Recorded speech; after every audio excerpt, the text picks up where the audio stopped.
Hello there guys, Wayne here from Luna's World. I hope you're all well and welcome to this video. This video is all about giving advice, my recommendations to people who are new to flight simming or to people who are right on the edge of giving it a try. You know, what do you do? Where do you start? What software do you need? What hardware do you need? How much money do you need to spend? All that good stuff we're going to be tackling in this video.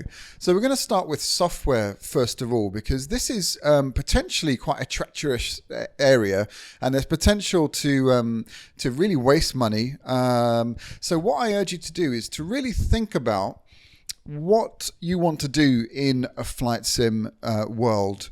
So if you want to basically just fly around, have a bit of fun, look at some really beautiful scenery, you're not that bothered about flying jets and getting into the kind of all the detail and all the systems management and all that sort of thing. You just really want to look at the scenery and maybe for fun crash the plane a few times and, you know, sort of an arcadey type approach.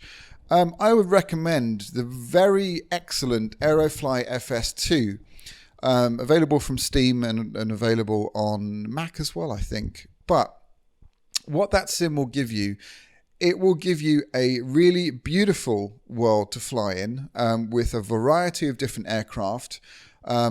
Really good flight modeling, actually. I have flown it and it feels really good, but more importantly, it looks amazing. The limitations are that it's only in certain parts of the world. You cannot fly navigation stuff. This is really VFR flying, visual flight rules. So if that sounds good, then I highly recommend going to get that. What about if you want something a bit more complex and you want something that's going to last and go with the times and maybe will allow you to give you sort of add-ons and things later on? My go-to simulator is absolutely X-Plane 11, and the reason for that is that it's new. It's out recently, so X-Plane 10 has been around for a while, and X-Plane 11 has had a complete overhaul of the user interface, making it very, very user-friendly. It's beautiful out the box. The default scenery, the default aircraft are all really good. So again, if you are the person that wants to get into flight simming, but does want to take it a bit more seriously, maybe eventually, I would invest in X-Plane 11 rather than Aerofly FS2 because you're limited with Aerofly FS2. X-Plane, you've got sort of exponential growth with it. You know, you can have really complex add-ons, flight factor, jar design. These are really complex commercial aircraft. Maybe not to quite the same level as PMDG, but we'll get onto that in a second. The other thing about X-Plane is there's a lot of freeware stuff out there that is very high quality. And that's very attractive. The simulator itself is relatively inexpensive. It's $60. You can pay for add-ons, you know, that are more than that price. So for example, the Flight Factor 767, which I have, is more than that. It's about 60, I can't remember exactly offhand. It's maybe $69.99, more than the sim. However, what you get with that is an incredibly detailed, fully accurate simulation of the 767, a very specific thing. But X-Plane 11 allows you to do that. So if you want the best of both worlds, you want VFR flying with beautiful scenery, smooth frame rates, graphic card optimization, all that sort of thing, and you want the ability to add on third-party software, then X-Plane 11, I think, is for you. There's a little caveat, though. It's currently in beta. We're currently at beta 12. So there is rumors that it's coming out around the end of this month. But, you know, you can download the demo. You can have a go and check it out without committing, without paying.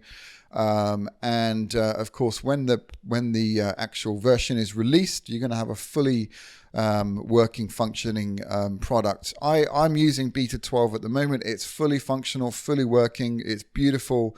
Frame rates are good. It's getting better on each update. But if you prefer to wait, then I totally understand that. You don't have that long to wait. Okay, if you are the kind of person then who has already done some flying in simulators, Maybe you're rekindling your love for flight simming, but you really want to concentrate on flying complex aircraft, be it fighter jets or commercial jets. I would highly recommend Prepared 3D. There's going to be a little caveat at the end of this blurb as well. So Prepared 3D is I'm saying it wrong probably. It's called Prepare 3D or P3D. I'm going to call it P3D from now on. I've annoyed a few people by calling it Prepared 3D. Anyway, it's by Lockheed Martin, aviation giants, of course. And what that does is it allows you all of the freedom of everything that I've just explained, except you've got more choice. So there's a company called PMDG, which are, in my view, the highest levels of detail in any add-on aircraft in any simulators at all. So their specialities are really the 737 NGX, the 777 and the 747. And these aircraft are superb. They are modeled down to the minutiae of the detail, and the systems are all modeled. So if you really want to get a highly detailed model of the 737 and working FMC, everything just exactly as it is in the real world, then P3D is what you need to be going for. It's a pretty hefty price tag depending on what you need, and there are some caveats there. I highly recommend you read through the licensing. You need to be a student of aviation, so doing a PPL or in flight school, in order to get the academic version, which is £60. Everybody else has to buy the version that is £200. So you have to, again, be the judge of that, and you buy which one is relevant to you. But make sure you read through those licenses. Another thing to talk about is that it is rumored that Prepared 3D or P3D version 4 is about to come out soon. We don't know when, and that it's going to be 64-bit. So P3D right now is 32-bit, and it uses code based on Microsoft Flight Simulator. It's tweaked and it's massaged a bit, and it works better, I think, in my view, than FSX Boxed Edition. But it is still 32-bit right now, so that has its limitations, especially when you're using complex aircraft. You can expect out-of-memory issues and stutters and things like that. If you're prepared to work on Prepared and really massage these tweaks, you can get it running and looking absolutely gloriously. It does take a bit of work. It takes a lot of time, and you need a high-end machine.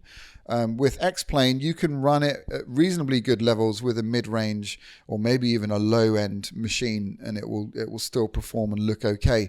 Prepared, not the case, because it's more reliant on your CPU. You have to have, really, the ideal is an i7 CPU, the latest one, or, I used to run it on a 477K, but overclocked, and I got good performance, but I did get micro stutters. That's something to think about. It's a trade-off. So I hope that's been useful in terms of the software. Make this a priority to really think about what you want to do within your simulator, and choose carefully. There is another option, and that is Fsx Steam Edition. And I would recommend this because it comes up on Steam sometimes at a ridiculous price. We're talking £3-4. Now, Dovetail is the company that run the train simulations, and they are coming into Flight Simulator. They have taken over the rights to tweak and play with Microsoft Flight Simulator X and the code that surrounds that.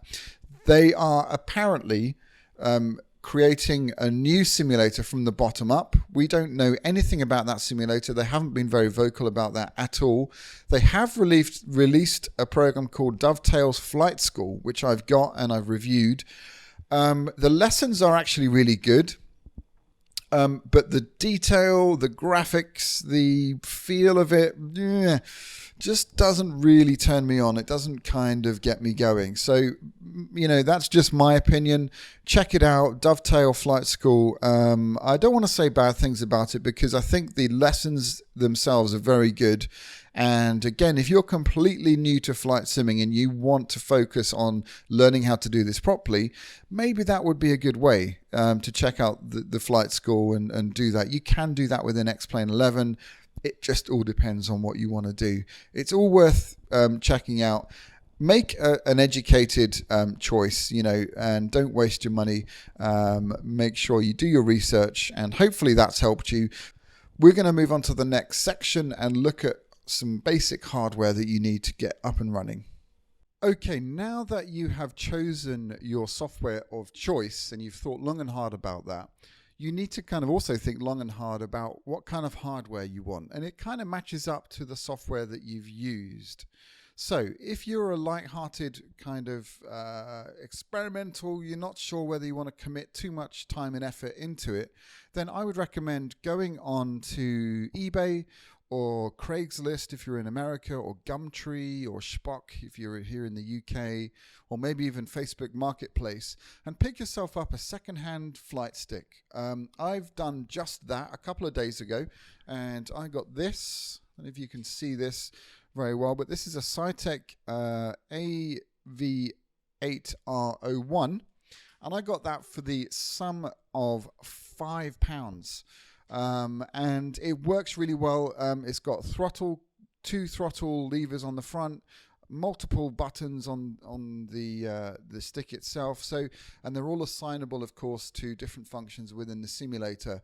So give that a try first. I really don't recommend going and spending loads of money because maybe you're not going to use it. Maybe you're just in a kind of fad, your phase, you've just fancied the idea. You'll only have to resell it afterwards and you'll lose money. So just try it out. You can always upgrade. So if you do want to upgrade, then at some point you're going to have to look at getting a yoke, and you're going to have to look at getting some rudder pedals and maybe other stuff. But certainly a yoke, throttle quadrant, and rudder pedals. Those are the three main things that you need. I've been using Cytec, the ProFlight system, for quite a long time now, and it's done me really, really well. I do like it. There are some issues with the yoke in particular, and we'll go over the pros and cons. But basically, this thing has done me incredibly well. It functions. It does the job. It works. The rudder pedals down there work really well. There are some issues with the yoke. It's got a dead zone, and it tends to bind as well. But if you've never used a yoke before, if you've got no limited experience, you're not really going to notice that stuff. You'll get used to it. You'll adjust to it. So don't worry too much about that. This is the budget end of the yoke systems that you can buy. If you've got endless money, then check out GoFlight. Check out a company that make a yoke called Yoko the Yoke. And also another company called VR Insight, which make a beautiful yoke. You can spend thousands on this. I don't recommend you do, unless you do have unlimited funds, or unless you know that this is what you want to do and you're going to devote a large portion of time to it.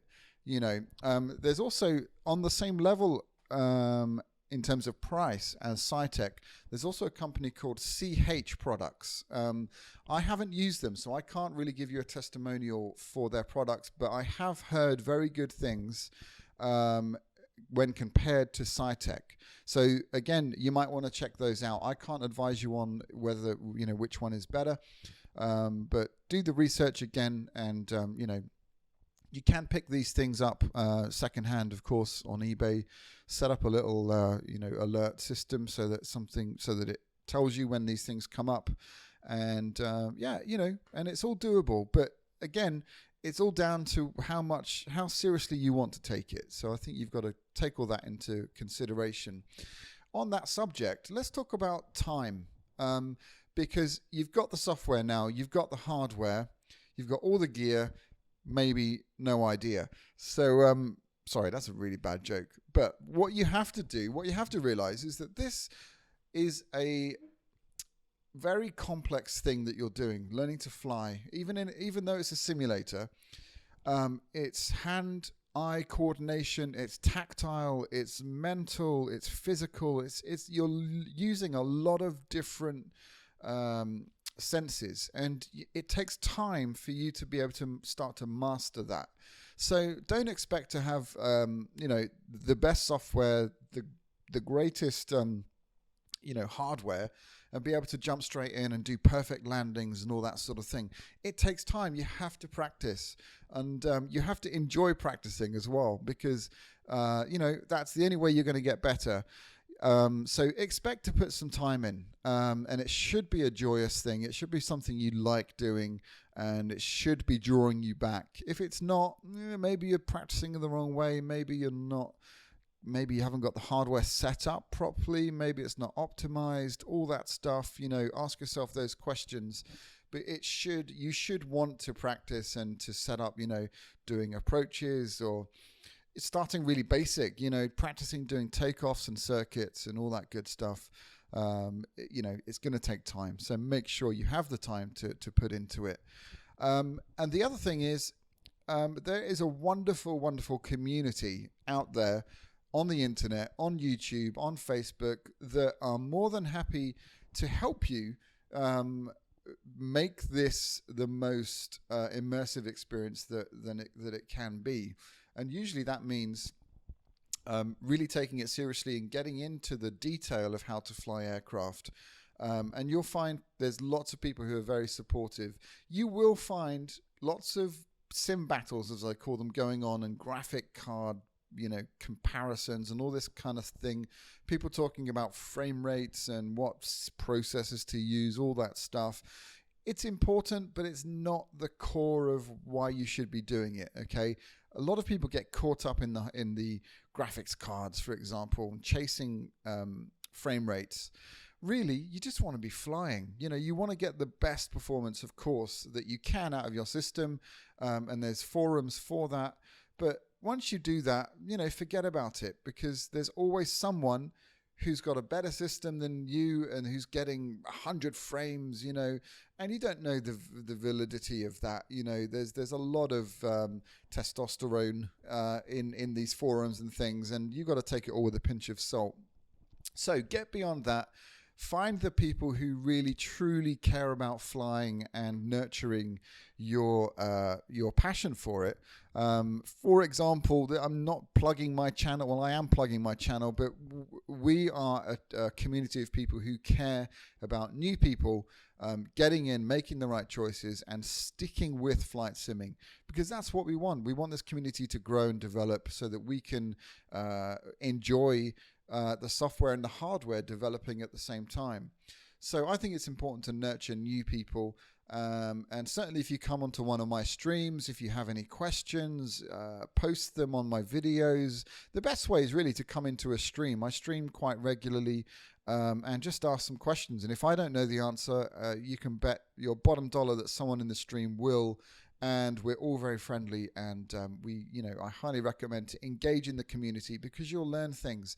Every time I do a stream, I learn something from you guys or from the people in the stream, and it's a very worthwhile thing to do. There's really, really lovely people out there who are willing to share their knowledge, and that includes professional commercial pilots, which is highly exciting, coming into my streams and just being around and being very encouraging. So I highly recommend you engage in the community. So software, hardware, time, community. Those four things are all incredibly important, and they should you should spend considerable time thinking about them and getting it right, and you'll be on your way to be really getting the most out of this amazing hobby, and just firing up the passion for this, because it's an amazing thing, and we hope that you come on board and join this amazing thing that we do. So thanks, guys. I hope that's been useful. Feel free to ask any questions in the comments below, and like and subscribe to the channel. I put out videos fairly regularly, 2 or 3 a week, and I stream about the same 2 or 3 times a week as well. So very happy to answer any questions, and what an exciting time it is for you. Make your choices and stick with them. Don't get too caught up into the battling thing, and make it all about flying. That's what we're here to do. Thanks, guys, and I'll see you very soon.